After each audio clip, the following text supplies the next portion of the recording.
ante kama maga me ada ba ne kile fe ande oh ide hakato na problem da tuna bre ide hakato aha hal bi muno ande adam na la an gonko do yin kali wuye anna kuma den tan suya doledi wuye anna kuma den tan suya doledi men dana tenen kaben alako ida nyama muna kamasron ale ni to tekleni ani to no bla tekleni ani mangutu tekleni ani busula ni kuma suko tekleni ani kala tekleni aduni dogolali tekleni muna kamasron ko do yin kali kwale kuma den kwaye kuma den le todi men ye kodo kalalo nyinina kuma nyofe iko min neni ele sisan nye kuma do fo men ye kodo nyinina ife kamasron ningo se ka ko ito ambe ka blog am ko na ba ko ito iwe atori to no bladi to we predator le odi o ko ni anya di men la ka odi de ka ko ito di o di wo mtu sa yalo wo kodo le nyini ni fe ito nya men ka yofo akolo men ye kodo kalalom nyina kuma nyofe anyini ka boloma wala amanyini ka boloma okoro kuma de menu la barala nyini kalido wala amanyini kalido o faida kuma de wolle to kafoko do nyini kali yo ni ankonko itodi sisan di men frana kanjo aha idenge ka suman siaman bo nyinamba okoro idenge ka sina siaman ka nyinamba o yalo ba fana fana ambulo labana akoko nyini kali polo ye ito lo nyini di ife inyini ka babulu inyini ka labulu inyini ka buloma iko min ningo ka ko itodi yala wo nyinne ele jira le fe koro kone ka afo yem tsa ko idenge ka suman siaman bo nyinamba o yala wo nyinne te ele jira ma kone wo nyinne mo bodale ma ko la ko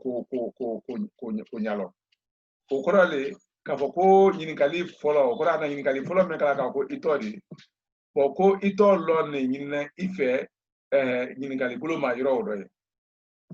idengela sumamba sodom okoro idengeli keli ka sumamba sodom wo nyini kali menke na ori jo yala wo le nyini kali flana ne yoro ndo ya ako ko nyini kali ledi akoko ni kaben nyini katalu ni nyama nyini katalu su la siama iko me anye femenu longoro faida fe suglente bodi ye fola menu ma ani jonye fola menu ma ani min we fola menu ma ani nyima we fola menu ma o wulu te fe sugle no wulu bonyo ma ko le na kala nyini kala nu fana su siara kan bonyo ma o ko so ko nyini do nyini kali kwa italala nyayiri kale di nyadama ndo o ko adotra ne kuruse mambale di koni de hala demando dorono afolo kaben kalalonta kuntele utuma alidotala kake mayini kata ani nyamayini kata sise mayini kata ani nyamayini kata nyini kali loto fememma ulotra ne fladi kaben mbafo nyini kali lo la fememma ule suflale ye mayini kala directi ani ye men nyamayini kala afolo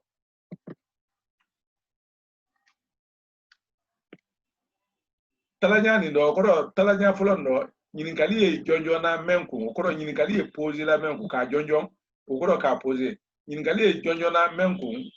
ni ajebi nyinine afe ajire la kuna koro ne ile nyinika koro ado dumanye ye njebi ijire la kuna ante do na mo gure kunde ijire le koye ijire la ko le fefe wole manyini ka tadi koro ele mo manyini ka tadi oro ele menka ka jebi mbayi nyini ka ila koko la yo fonye direct o men ka jebili ke ka ben ko nyama ikoro okoro mbayi nyini ka ila ko mema yo fo ikoro aka men long ajebili okoro ika men long ajebili yo bi ningo sembo itodi anyini nenta ki miri ka banko sara mo la wala ka ko mo la ko fola ila ko ntole ko baba ra fanjane kuraba yebola mi nyebola baten fajile na faji kajan kankana ba amanjan ala alteye kude bisbani lolle ika fure sulu na kantel yeba nka yeke fuka baroke alfra sanjele yeni am fara sanji tan lolu le ina wa flani ni yalo ɲininkali minnu kɛnɛ kuma o dɔ fayda a lɔnɛ mɛ ma u k'a jebile kɔrɔ a lɔnɛ mɛ ma u k'a jebile kɔrɔ ka bɛn ɲininkali kɛ ɲa ma kɔni ɲininkali filanan o le ɲama ɲininkali de ka ko ɲa ma ɲininka ka ko ma ɲininka ani k'a ɲama ɲininka kelen tɛ dɛ nka ni ɲininkali lɔnɛ mɔgɔ wɛrɛ wala fɛn wɛrɛ le ma i y'a lɔn ko i y'a lɔn ko dɔ mɔgɔ fɛ i ye mɛn ɲininka la o kɔrɔ ne y'a fɛ sisan ka karisa la ko lɔn ele fɛ o de ele yɛrɛ tɛ de n y'a fɛ ka karisa de la ko lɔn ele sira fɛ bɔn ko o le ye sira filanan de mɛ tɔ ko ɲama ɲininkali o le yo i b'a fɔ tan adi ele mɛn ka sirati kan tɛ ye a de ɲɔ dolu balonɛ fɔlɔ ba a de ɲɔ dolu balonɛ fɔlɔ ba o kɔrɔ ne ye u la ko le ɲama ɲininkalaw de fɔ ka u ɲama ɲininka ko ni olu ɲininka tɛ dɛ kamasɔrɔ olu ɲa tɛ gbɛ dɔ ele le ɲa gbɛ dɔ ele le ɲininkala ko ni dɔw le la ko ye ɲama ɲininkala a ko a de ɲɔ siyaman balonɛ yo laji jiba kaba ala la hinɛ la kafa de sɛbɛnna tuma min na o k'a sɔrɔ o kɛ ne ye ko ne a fɛn la sose kɛ ale le ko aliminaya ko jɔ ma karamɔgɔ n'a ma ani ala ko jɔ ma ala la bɔn n ko bɛra wuriki ale ɲɛna ya ɲa bɛla dɛnɛ ma bɔn karamɔgɔ la teleba ko fɔ ne o kɔle a n'a ɲɛ sɛbɛnni minnu kɛra gbelen na sisan ani hali an ɲɛ zunguna baara minnu kɛra nin ale ko wolo ko ale bɛna gbɛdɛ saya la ale tɛ ko sa don a dala fo karamɔgɔ na ɲɛ alijama ko n ko kɛra ne bɛna bɛɛ kɛ a kɔ yan karamɔgɔ na kɔ yan ko da la wasa su bɛɛ kɛ a kɔ yan ala ma la hinɛ la cɛkɔrɔba le aliminaya tɛ kosɛbɛ teleba sɔngɔ nɔman sisan ba yala ɲininkali gbɛdɛ de mɛ nin kɔni mɛ ɲininkatɔ teleba ko le hala ɲɛɲininaw fɛ a ko a nɔman kɛ bawo a bɔnɛ ne sisan pɔ o kɔrɔ teleba ka siya sisan o kosɔn a da nɔma ba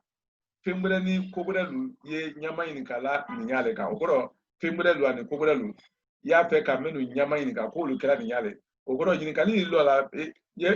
ni ye mɛ ɲininka ko dɔ ni o yɛrɛ la ko le k'a fɔ k'a lɔtɔ yɛrɛ de ma o de ye ɲininkali de k'a ɲininka k'a jaabi k'a ɲininka k'a jaabi yo min walalabɔdiya examediya yalɔ o ɲininkali kɔni tɛ kɛra jeli kun a tɛ kɛra mɔrɔ kun a kala kɛra ne yɛrɛ de kun o ɲininkali direct le o de elu ka kan k'a jaabi le direct kɔni ni ɲama ɲininka taa minnu fana ye ka ko wɛrɛ de ala ɲini fɛ yala ɲinɛ y'o fana fɔ i komi a ka kan ka kɛ yan kan i d'o kɔlɔsi i la jateminɛkolo ma bɔn sisan a ko a filanan a ko ɲininkali yalɔ tala fɔlɔ ka bɛn ɲininka taa kun tele ma a lɔ la mɛ ma n'a lɔtɔ mɔ direct le ma wala mɛ ɲa tɛ gbɛdɔ a lɔtɔ la ko ɲɛ ɲinɛ ma yala o le y'a fɔlɔ ba de bɔn a filanan ka bɛn ɲininka taa ni ɲama ɲininka taa suguya ma i kutɔ mɔ mɛ ɲininka la i kutɔ fɛn mɛ ɲininka la wala i kutɔ fɛn mɛ ma ɲininka la ani i kutɔ fɛn mɛ ɲama ɲininka la wolo su bɔn ko a ye talala sɛman wɛrɛ le fana de yɔrɔ ko o ye bolo sɛman de de yo min a natɔ ɲa mɛ kan nin lamadɔ mɔɔ ta n'i ye mɔɔ de ɲininka ko dɔ hali a fɔ n ko jɔn ti jɛnti jɛnɛ jire i b'a nin mɛn kuma dɔ ani o n'a a kɔrɔɲɔlu ni mɛn nin sɛbɛnnen tɛ yan o kan tɛ nɛso ma a kan tɛ bo ma a kan tɛ muru ma a kan tɛ bolofɛn sugusu ma a kan tɛ jamana fana ma kamasɔrɔ o de fɔla mɔɔ dɔrɔn de ma jɔn ti jire jɛnti yɔrɔ ta mini min dɔ le fa ɲuman yɔrɔ ɲuman i b'olu fana mɛn kuma dɔ hali i ma i miiri mɔɔ ko tɛ o de fɛda fɛn ko tɛ o de yiri ko tɛ cogoya fana ko tɛ kamasɔrɔ o lɔnɛ yɔrɔ le ma a kɛra yɔrɔ susu de fɛn ta o fana bɛ yen fɛn min y'a ko mun mere wala mun de wala munne wala mun fɛn caman tɛ ɲuman n'o fana fɔra a ye hakili ye t'a la fɛn dama ma fɛn a kɛra fɛn susu de mɔgɔ kɔni t'o rɔ yɔrɔ fana t'o rɔ bɔn a tɛ mɔgɔ min kan mɛn a tɛ o tɛ yɔrɔ ko faamuna de ɲa susu kan fefe yiri ka ta n'a fɔra ko yiri ka ta o kɔrɔ ye ko dama i komi sɛ ko joli ama tɛ jeli ama tɛ di ɲɔ andi an haklito kenya woro o bela dana yiri kale fola joli buloye ay yelle di o di nyole choyata anda fofana ngodi ani dile ani chogodi wala nyanyma ko di nyama nyanyma ma sebaya andi an haklito kenya woro bo sisen masusolita kotunla ani le kotunla ani le sisen ni ka men ka foko masusoli ate yomi masusoli le de koni kuma le te afonyato ne da fo ile masem ko kasa ngui tena anyowa angui tena anyowa yalo mra ngui tena okuni tena wa kana kinyina de yomi nkane ngui kana na wala ite sila ya o koro le ka foko anyina ni fewri yena anyowa anyina ni fewri yena anyowa kasa ite da anyowa wala ite wala bi o koro le ka foko anyowa akoni gara nya susuma anye masusoli la barala nya suka andi an haglito wuro nya bela drema wuro itena wo masusoli akoni ledo musa wo kuma gbedele di yomi ni nko sisen nko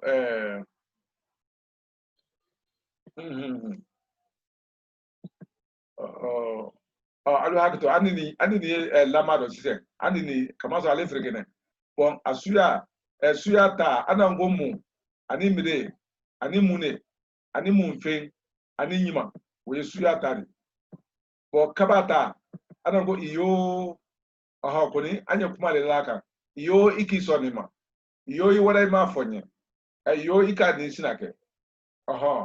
bon la realita neni ile kuma la sisen amra kuma do fo nuna la atene fasai kalaka ngakilla ifna jadila te na ngo badi wala kodsa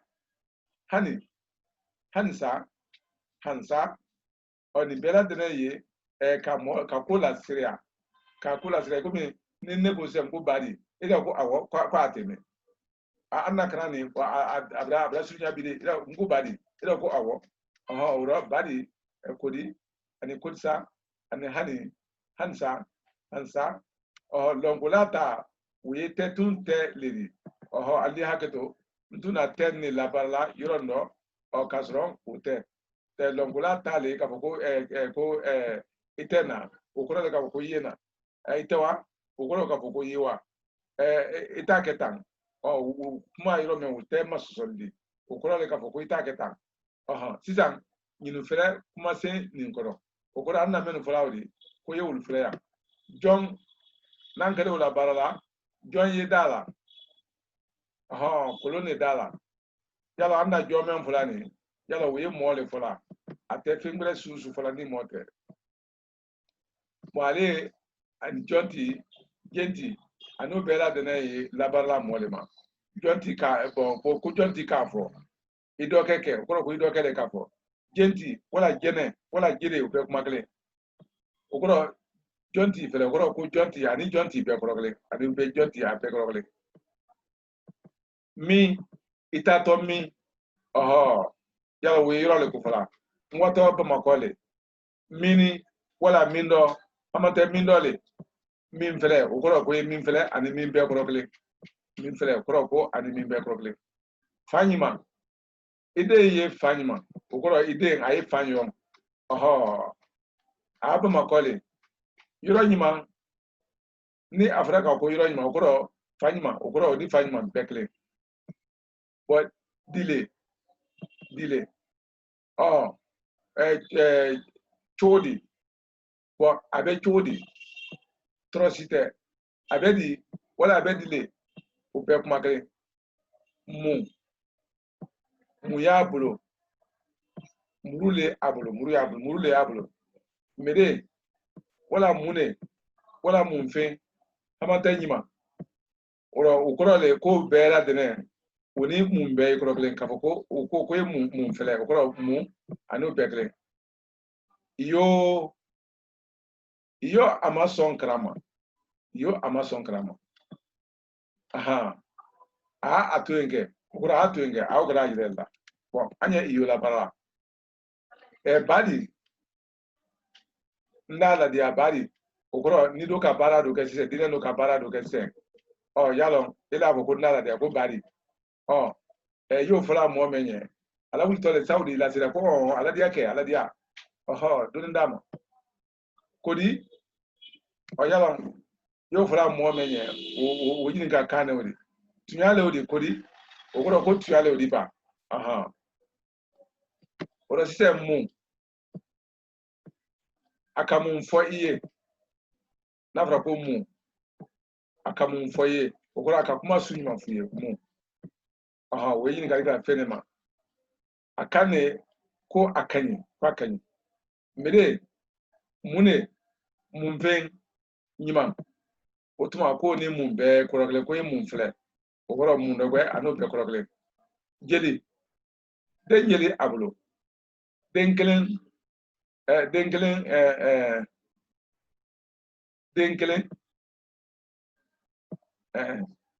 ado hakato ninte denkelenke ni don ka tanfo ida ko den tanke o ba ka ni kelen boye memba ndia adi kubeni ye jeldi wala fere ni ye jeldi ora di we yiri kale fola ni ye jeldi tantale okoro abe fere la tanila bisaba tale muantale dinyo yila sankaso nindi okoro ila sambo meini a molon bena jellema adi se bena jellema wala ibulo feni dinyole okoro a bena jate jmanema polisa hani sa wul femfe wori o beni kodi yekle ni anunda kodi nya fokodoma hansa ko ni kodi fana ko be korogle botte itena ntere yansini anyo nyomfe yala nyini na afia oda ina itere ya kona kodo tere ka foko ikana na koso ako ko ndi oke la ubenda kolokolo la angantre la me mawri anye la dim fola anna kumaro ngo ubenda kolokolo la okona le ni kolokolo le kela nyomfe tuma chama wono mpa foka ko ugbele ya dale kolokolo la wala utamada le kolokolo la ukoro le kwa tamada jire andi ahagli toro le udiada la le anye le fala kumaro ukoro ka foko madia la peu udiada la le ukoro ko madia madia la peu oro melie yini ngalan le di anka kanka an haklito mendo alu te yele mana alu kuma den gbaki le di tuma pe aliye alinyale ma te yele mana fe nanu ngo ka fongo ate yele mana alu nyamen kan ya fula nyamen kan a sebela tene ka foko akama sele fana yele mana yele mango taro aliye kuma den gbaki le di me anka fo nyamen kan yantundo do yini kali dolube uliye do yinikala benen nedi ka akamasire laborato ako ko yinikali doliye ko ole do yinikala ko do kuma de menuni ko ye wodolu benen nedi ko ni kalu kamasire to ako yomi anka men nyon fo kalala kunyaro bo anko ka fo ko ayenda do adi safla ko ayenda ayin kono do ayin kono ayin kundo ayin kun wodo menu fana alu fana disela bila adol disela bila kalu kamasire tolko koko ni ba utoto akọ kungudun kuma de mena ufana labra nene ale taye nyaila ufe kuma kenya do ulero ikomi ale fana la menka ikomi ufana labra nen konole ukoro ale taye nyaila ufe le yomi anka fonga ngo mfa wone kankan ukoro ko mfa wone kankan kono wala mfa wone kankan do kankan labra nen konole kuni kono ni do mentene ka boy ndu kama sire bana kana fra kanganka hali bimla le kilene koko ni ko buluma foka ɲininkali masire le sɛbɛ a kunkuru bɛ kɔ sinsinlen yota kɔni nin ye an lakan sɛbɛnni sariya ye o ye mun de ye ni k'a fɔ sisan ko ni ko sisan ko o bɛn daba k'a fɔ ko o bɛn daba ni mɔda la bɔ kuma fɛ i wɛnɛ ko n y'a mɛn na du kɔnɔ yala o bɛn daba wala a ka kuma min fɔ an ye o bɛn daba sisan ni k'a fɔ ko o bɛn daba i ka ɲininkali tɔ masiri ni bila yen i m'a bila yen ba nin biraba ɲininkali yirala kuma rɔ kɔni tuma dɔ la i da mɛn dɔ la o tɛ ba fɔ la o la ko o bɛn da ka da o ma ni dankara nin ma yala n'a tɛ k'a fɔ ko ye ɲininkali fadi dɔ an bɛna mɛn faamu nin sɛbɛnya rɔ o le k'a fɔ ko a ɲɛna o le k'a fɔ ko a ɲɛna o kɔrɔ ko a bɛnna o don o le fefe kɔni kuma fɔ n y'a dɔn k'a fɔ o bɛnna i y'a lɔn n'ale k'a fɔ fasa ye ko ɲininkali le ma ni a sera danfarabɔla mɛn kan no kan na toro la kɔni sɛbɛnni don a tɛ se danfarabɔla o rɔ k'i y'a mɛn kala o rɔ sɛbɛnni bolo ma i y'a goya fo i ye ɲininkali ton de fo i y'o bila ale o la t'a di lɔn k'a fɔ ko ɲininkali le kuma kana ɲa kɛ sɛbɛnni bolo ma kuma kana ɲa kɛ sɛbɛnni bolo ma kamasɔrɔ o bɛn da ba ye yen o rɔ hali n'a ma ɲininkali ton de bila o la o ka ɲi kɔni o bɛn da an tolo y'a mɛnna fasa ye k'a fɔ ko ɲininkali le kɔni ani sɛbɛnni le ani tɛmɛnen bɛɛ kuma kelen k'a ko bɛn da o rɔ ni ɲininkali le o rɔ a ɲininan fɛ ka ɲininkali ton de bila o le ɲa fɔ de yan ko o bɛn da ba o rɔ an ni se ka o lakolon to kɔni o bɛn da o rɔ diyagoya fo k'a ɲininkali ton de bila o la i wa ba o kɔrɔ hali n'a ma ɲininkali ton de bila o la baasi tɛ kamasɔrɔ ba ye kɔni ni ko kan ko iriwa o kɔrɔ le k'a fɔ ko fo ka ɲininkali ton de le bila adina ba ɲininkali kumaden o ye ka ban kɔni adina diyagoya fo an ye ɲininkali ton de bila ye o rɔ mɛnu sɛbɛnni la ali jija ka alu hakili to kɛɲɛ o rɔ ni ali nana se a ma ala wulitɔ mɛ ma mɛ i la sɛbɛnni kana lo mɛ ele yɛrɛ ɲa tɛ gbɛrɛ ye sɛyila kuma diɲɛ ye a ko dɔ ɲininkali kumaden nu yira kologwɛ natɔ ɲin dɔ a nana dɛsɛ tan dɔ alu hakili to a kana dɛsɛ tan dɔ ko ye ɲininkali kumaden nu ko y'olu yira kologwɛ natɔ nin dɔ ko a kana dɛsɛ tan dɔ n sinen tora n diɲɛlu la baduda la bamakɔ londo kamalen do nada an tɛrɛ kɛrɛ na bada la a tɔ ko kunfɛ ko o k'a fɔ ko jɔntɔ yan ko mɔnsɔn n teri do k'a kanto i kɔrɔ ko ne le tɔ ten o kɔrɔ ko ne le tɔ ko mɔnsɔn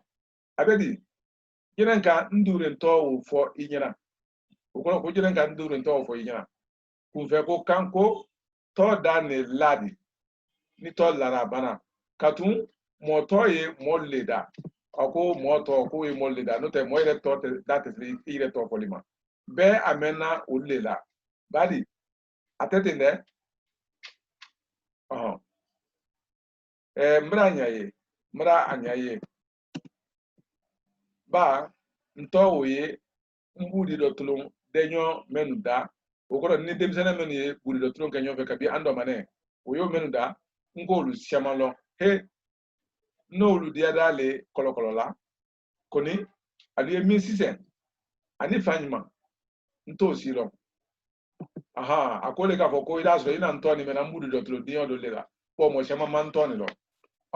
kɔni n b'u dɔ tulon diɲɛ n ma ali si yɔrɔ lɔ sisan o tuma i y'a sɔrɔ i le ka a dun yɔrɔ lɔ o do le k'i la ko baro bɔ ɲɛna ko i ka a layɛlɛ sunya dɔ rɔ taamasila la k'ale tora taamasila la tuma dɔ la ko i ka a layɛlɛ kosɛbɛ alu jiyara bon kelenna tuma mɛn kamasɔrɔ ko lon dɔrɔn ko alu jiyara bon kelenna o kɔrɔ alu jeti wara bɛn yɔrɔ kelen ma alu ka bila bon kelenna ya gbɔn b'alu bɔkɔ tɛ lamati i la sunɔrɔ yala n'a fɔra k'a fɔ ko gbɔn b'a Oye todi pelebele ba do di toda wala farado hamante jidalla ni akako wo todi bisene bera ko wo ali wala songo ru akoni todi pelebele ba ma kuntu amena be fana da mako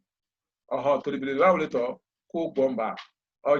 kamera ni kan amawolo ko bomba bogote ko lamate ila he yo oye alkono folo bile do yaju ikalon a fe ka fole kamren wo a korono la ru fo ka korono akorono ka juya ko juama bo ko la manyo tala ko ale yimi bomba le tudado bo kamren fana ko lo monson ko lo ko bile do yaju kunu ninteri do tara folila mbarina nkan wonye nko suno dundu ne foto ayepi ni kamren do fana wala mburimbra folida ye bo fera ansidale okay ne ka wonye bado do ngo suno dundu ngo le foto ayebi ka akorote kengen ni fulilla kengen yala we kariya folifem senen do ledi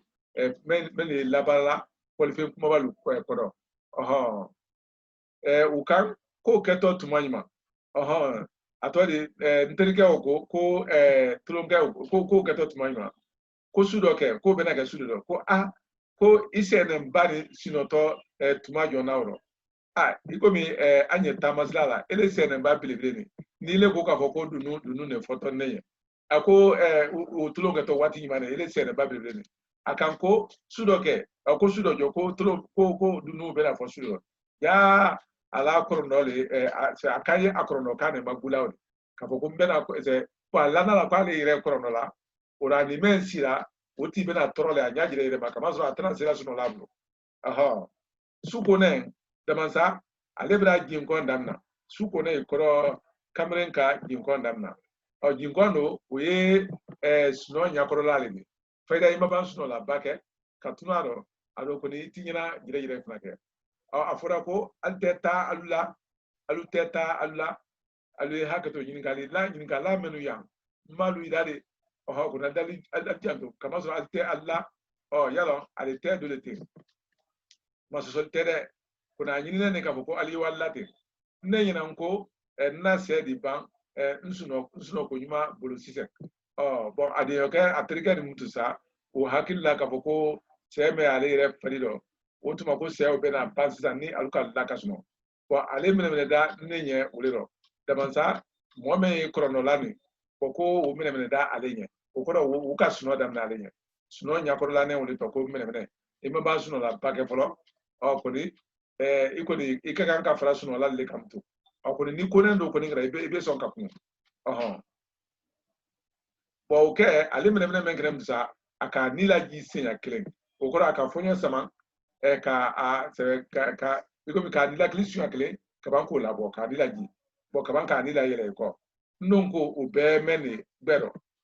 boko anila jiri na anila yele lo ade yo ken ko aka o be meni gbero adam na nem bero ko krono adam na nem bero ko ni bawo anjeti lu tuma ban allala folo iko mi anjeti lu tuma ban allala folo anje ya ne menu kan ne kan ko ne ya fe kasi bonde do nyina nko so den do meni ne be na si anye do kamne do so ro ya bo abra fo nye bi ka foko dunu ne foto nye bi koni unata nsira suno lale adi haglito yorondo unata nsira suno lale ale leni nikalando leni iba kapnyanga fontre ye danda makudukuru la sudo sa adi adam na nenge kono benata ade yoke wala si bombure la ale krepe kono benata wotu ya dabola kama ka ajirela danao kurukuru tuma shema sa obese ka adiyogala kunu bonto sa adiyogebe haklisron atrofe bola note amankantre o daire la le tinyala ko ni kene fana wiya fala ko ja agogo ale tre sunu la bo mena o adiyoge ko no ka ko tre bo la ire la otuma ntole furu fre kala nasla kenyala otuma ani dayete do ini kalanu anna wolle nyafola wol andi ahaklito kuma de wullo nafa ba la kuma do te bla do noro anu nga fon ko kuma den do le olu kasia do mansia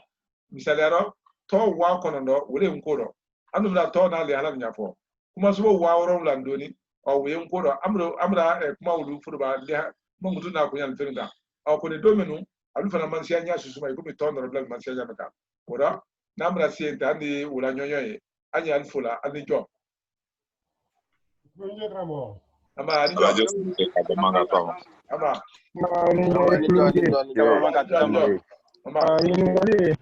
namu namu namu nyingali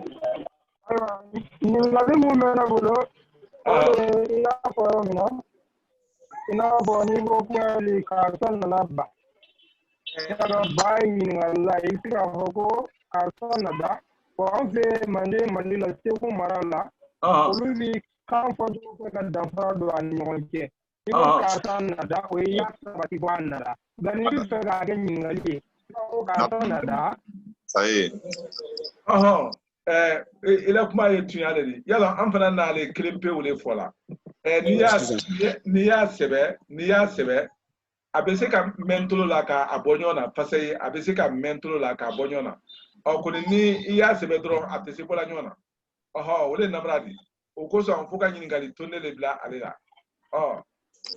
kama so an ko le ka fongo karsanara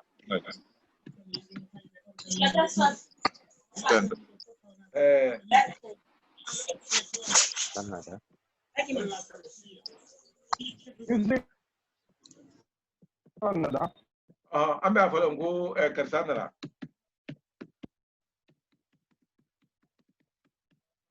sebeli buloma karsanara le meni okoro ka ko anana okoro amase karsanara an kanyoy menga kunu karsanara o kasrono ni afeka kanyi ngali difna anya afalo ngo karsanara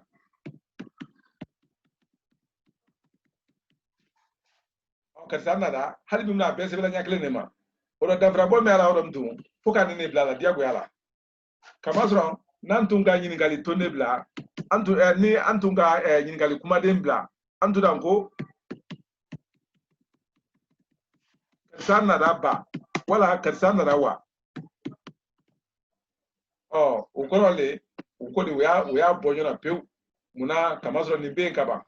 okuni ni men do le stenza karsanara ba karsanara wa no le tenza ukoro fanya ni bla no te namma ni bla utuma ani terminer bedike korogle sebeli buloma no te amena tulu la ko klende anjo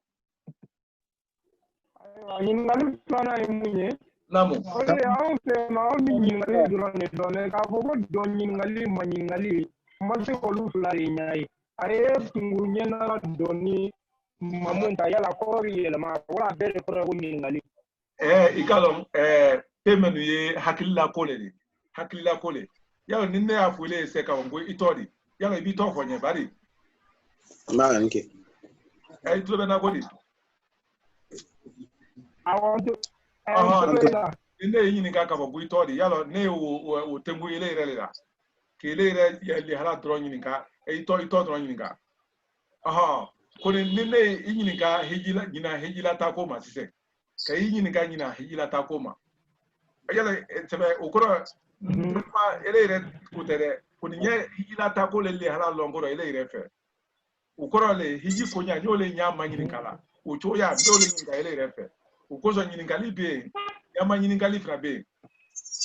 hakilla kole mala ni famu awanya ronya wala udrone no ta te yomi penye ye membe nyingali nyama nyingali abe yomi atayomi kuma den ye membe alfla be bonyo na ute karawani do nyingali ne fe kan sebeli ni akara ndi na ni da fasia kelengelen namu kunu wala ndago no kala yoro la ye ani ya odi ne mo ode famu ko sebe ele be yoro juma ne bile bo mo ya yo ika ibe ya bo bani anebe mi ebiye boy ukoro pempe mo be yoro me wole yani ibe yoro me kuma mina wole yani aw nyo of la famugoy but sisa asabanante ya odi ko se wodi so matane ila doni but sisa ya me wodi o be yoro le kofo yim fana be yoro le kofo wodi fana be yoro le kofo but sisa ya wo yoro lai ebe ta so ele sine sife no kan bon ukoro kan wo ye ya mfando le di isi na be yirisu no fe uro fe wo ye mfando le di bon isi na be yirisu no koro wo ye yiro do le fratori ukoro ka dingra lu ira abetene Karam kum fem mana ki krefe ata abti korona abi krefe ba ko odima odima hali maja ila krefe ko se ali krefe o be la dene ali kala do le krefe kama zo krefe ala krefe fe ala rijo ñinen kal benen karamo namu na ga ñinen kal min soro wo fana kunun kuma kala no tuma kala o awe soma atumbali anatuni ne ntalo fo tun jeno gadandi jeno musabati nke wolu wolu ndangino ikalo ni afura ko so ngoba yako munabo ngoro ni afura tron ka fo ko so we damna yoro le di damna yoro na afura ko so ugo so ambe afo ngo ambe so wani ma so ambe so sebelima kofe ambe na wala da fo ukoro so bon ko be damna yoro me kone ko mi lo mfana be damna an hakilla tele botola wole ukoso ay folo ko so mbene isroya ukoro ka foko keneboda mbene isroya koni tumadulla ambe kala fara tolukan ambe kala fara tolukan ora nafra ka foko so ukoro ka ko soba ukoro ka foko soba wole sobadi koni ale so kele wole fna atodi ka folo fenduma anye so ni ma ko anye folo ni ma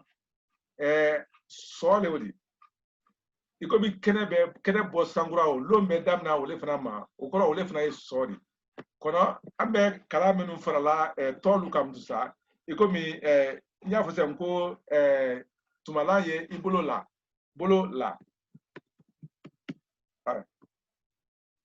nebe sika fo sem ko tumala o be ibolo la abe ibolo la wala fula o be ikuna wala mbe sika fo sem ko murubi itedo wala ibolo nya fo ko fe a ibolo do anya kungudu men lala tolu kan ko men la anina anido bo sofana wala duma wala sama sisan nanyo fra soka abeko soma wala yiba ka ko ura la bo sisan nanye so ni ma bonyo na tron mani ne kaladi so le todi ura ne fitri magben wati wodi koni la wodi kaladi bolo la okoro bolo fando ura ni ne kaladi kuna ni ne kaladi bolo do ni ne kaladi duma ni ne kaladi sama nine kaladi bon anye ahaglito yala anko ni kala tunda tola ka narala alfla bebe franyon ka klinika ke kala bredi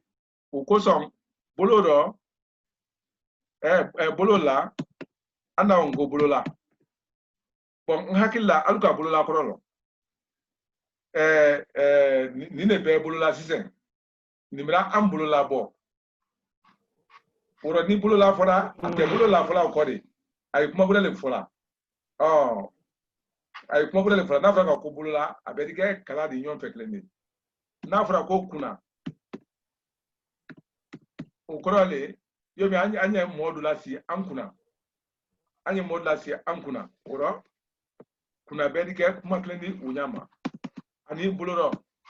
yalo buloro o koro bulo kono kuni buloro yomi ni som nada tabe som ikomi anya sen ko kitake buloro tende yalo kitake buloro halna trada ka ko amma fane amma fayro do te kuni ta ire tabloma bon o koso duma bon kuni tuma siama ante wala bala ka ko nabra ko duma o koro ko duma fam nabra ka ko sama fam kuni nabra ka ko soma halbi munu ofra soba wole fola soma kuni ofra asoba wole fola kuni alufla la de nene keleni soma da tumawdi alufla la de nene keleni soma da tumawdi kuni yoro do ni ndoya kala le tane ka fra toka bro somalia kuni somali donni bon urala anango soma nyimbe sika ga garandiwa karamo kagamudi soma nyimbe sika ga garandiwa gadan I think I saw about who I saw about who drone for okay I saw about who drone for Kamasro Nafra ko ayindado yala ukura ka kwa ayinda kono badi okuni niko ko ayinda hali bi munale keleni ayidala ukura le ka ko ka salo ne dala okuni niko fura ka ko ayindala hali bi munu ka salo ne sebe dala nya ukura dala ani dala ni mayina anka ni place ko dala ni ga dala fa ga ni ga da fara ga ni ko somanda ko sidalo somanda somada kan ko somada ukura ko somatuma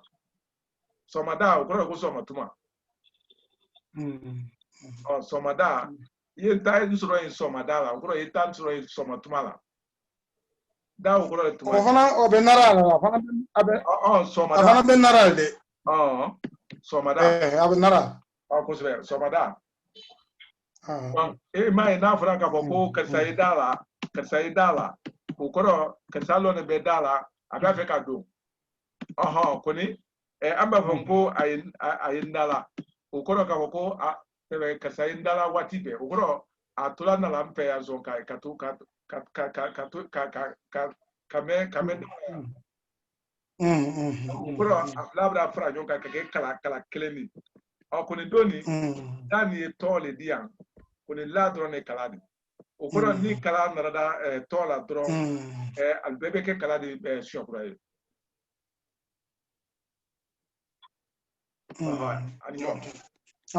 Àwọn nyininkali dole ne fɛ. Komi k'a fɔ ɲa min ka se lasere ali dɔ ko baadi ani kodi ani kodisa ani hani ko se alabana ni modisa fɔra yɔrɔ ko nsa ani ɲɛ o yana kankuru nu dole di ba nsa ni ɲɛ afɔ ale kuma den dole de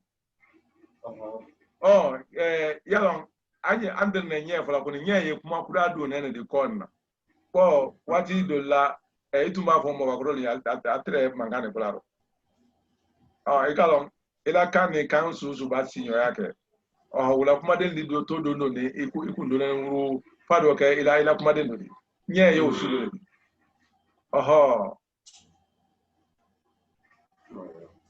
ɲɛ la kɔrɔsili bolo ma bon fayda abonné ko jidala doni nru ki mado dingra fanfela wala kana wulada la ka to do foka kangana so ɲɛ usulu le bon kala kan akuma dulu yire fana ye nko la di fasay ko ni kandalam nanelle iko mi ka se ko animala man ka kane ko ni tu la foldo pinge kan dalam na ka dan na kama ko di ko man to kuma do ya no ke nye ya su do le ni boy ye ko le do le ni na mo fe ka ila siria ani jo Musa Fernando Musa Fernando afoy ko ba ka fo ko Musa hansa le wori hali bi munu ale la siria le wori sa mo di lamna nyininkali karamɔgɔ ɲininkali namu ɲininkali kaman kɔnɔ n'a fɔra ko yaala yaala kumaden bɛ ale bɛ tali kɛ mun de la ɲininkali le ale de a tɔ de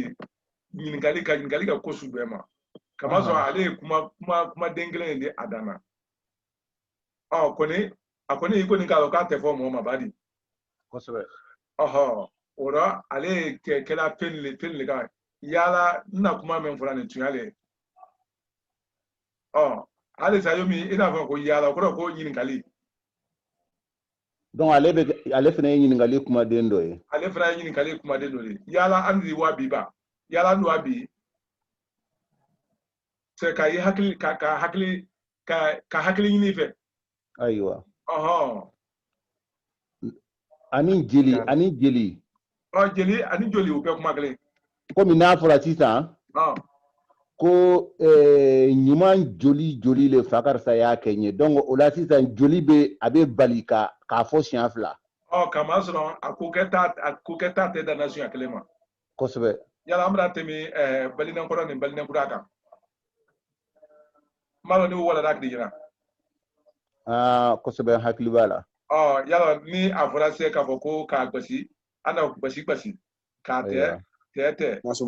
k'a boso kɔni kuma dɔ le komi k'a furufuru komi k'a la kurukuru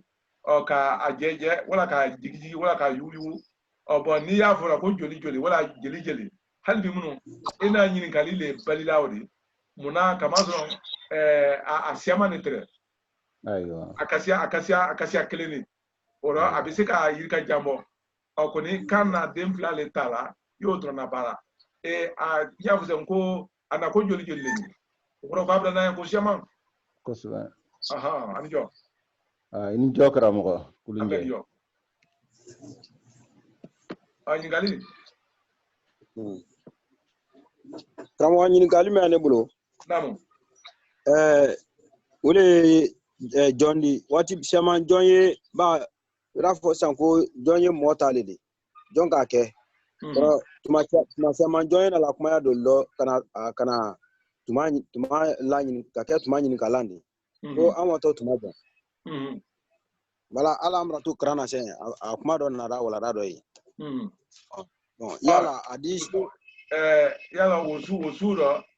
yala wuli ye kɔrɔ masɔrɔ fɛ de mɛ lamɛn mɛn kama yala o de fɔra tuma bɛɛ ko n'a labaara dakunmɔri dɔ mɛn tɛ o di o kɔrɔ k'a fɔ ko a kɔrɔ yɛlɛmana le wa ni a fɔra ko an wɔtɔ tuma jɔn yala o kɔrɔ ko an wɔtɔ tuma ɲuman o kɔrɔ le ni an kɔni tun ka ɲuman fɔ ye ka bɛn sariya la tele ma o tun tiɲɛ kosɛbɛ kɔni komi an bɛɛ y'ale kan mɛn na a kɔni lɔnnen kan ko tuma o tɛ mɔdi diyagoya fana k'a faamu ɲuman kɔrɔ la ma n'i kana kumaw ɲɛ ye mara ɲɛ ye bon a tɛ se hakilimaya la yɔrɔ o dɔ ye k'a fɔ ko mɔgɔ le ye tuma o o kosɔn i na tuma fɔ la o kɔrɔ le k'a fɔ ko jɔn tɛ se k'a fɔ yɔrɔ o dɔ ye fefe bɔn fo a fɔnen k'a lamɛn ka fo i kɛ kɛnɛ kan bon an tɔ tuma jɔn i na tuma fɔ mɛn kɛla o le na jɔn dɔn n'o y'ale ye n'o tɛ n'i ko k'a fɔ jɔn ye nin i kɔni k'a dɔn k'o tɛna tuma ɲininkali tɛ tuma ma o de b'a di jɔn ye nin o tɛ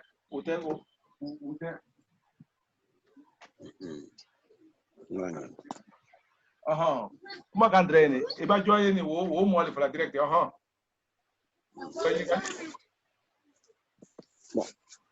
wala a filanan o le tuma bɛɛ ni ɲininkali kunkuru ni nara a tɛ bɛn k'a lakolon to fo ɲininkali to ne bila la kodi yala an bɛna fɔ k'a fɔ ko ɲininkali kumaden ne y'o ye diyagoya tɛ ka ɲininkali to ne bila la kamasɔrɔ a fɔ n'a sɛbɛnni dɔ a bɛ se k'a yɛrɛ yira o ko ni alele pira saka ayire man kamasredi o kamasredi musa dan fra bo tegala o fonya ni temine ni fonya te yo mi ne afose anko Ibrana ogoro ka ko Ibrana ba o ko ni nga sebete ndoro ka ko Ibrana ogoro ka ko isira yankaba oro dia ko ya fonye yingal to ne bla wala anjo ama aloni ba anye bitala loyente ana tuwa da temi misen senjate o anye bela denen fula o kanasla gefo wotuma ndina mamralla temi kramo almami ma o ka ni lakunu o albela denen jo o kambe lungre sini lala so just batika baba ni jo kramo mari jo batika baba amba amani kulunje amba